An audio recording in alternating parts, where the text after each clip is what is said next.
Vilnius, referring to European Union regulations, banned the transit of goods covered by European Union sanctions through the territory of Lithuania to and from the Kaliningrad Oblast. Restricted goods include coal, building materials, cement, metal products and high technology.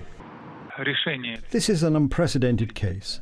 This is a violation of all contracts. We understand that this decision is related to the European Union's desire to extend sanctions to cover transit. We also consider it to be illegal. The situation is more than serious in this context and requires an in-depth analysis before formulating our answer and the next steps.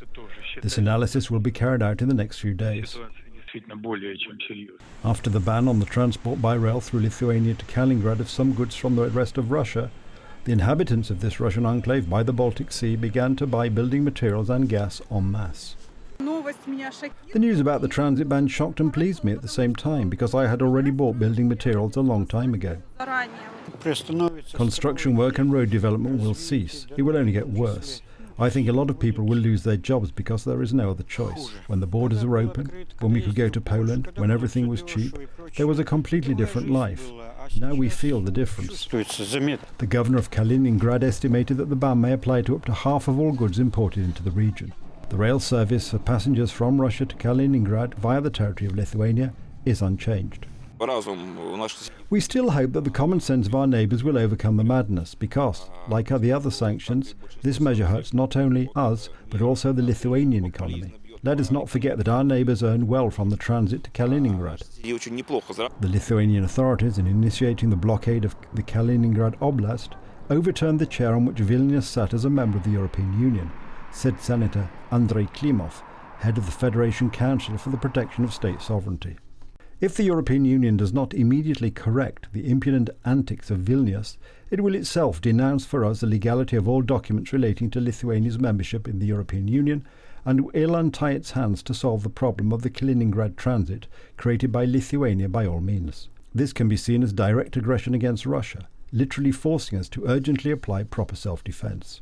The Lithuanian Foreign Minister, Gabrielius Landsbergis, explained that the ban does not result from the decision of the authorities in Vilnius, but from the European Union's sanctions imposed on Russia because of its invasion of Ukraine. First of all, it's not the action of Lithuania, but EU sanctions, which started working from the 17th of June, and industry that is imposing the sanctions.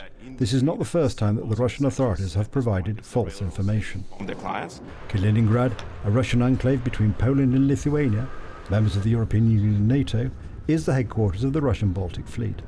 The Kaliningrad Oblast is the most militarized part of the Russian Federation, with missile launchers, aeroplanes, drones, artillery and armored vehicles. The potential that makes Kaliningrad the second region in terms of this anti-access umbrella after Moscow. This is how the missile system is developed. Of course, Iskander-M12 launchers are placed here. It also shows that Kaliningrad is treated or built according to such a philosophy that it constitutes a kind of threat, that it builds this kind of tension on this eastern flank of NATO. Russia is threatening Lithuania that if the transit of goods is not re-established quickly, Moscow will take all measures to protect its interests.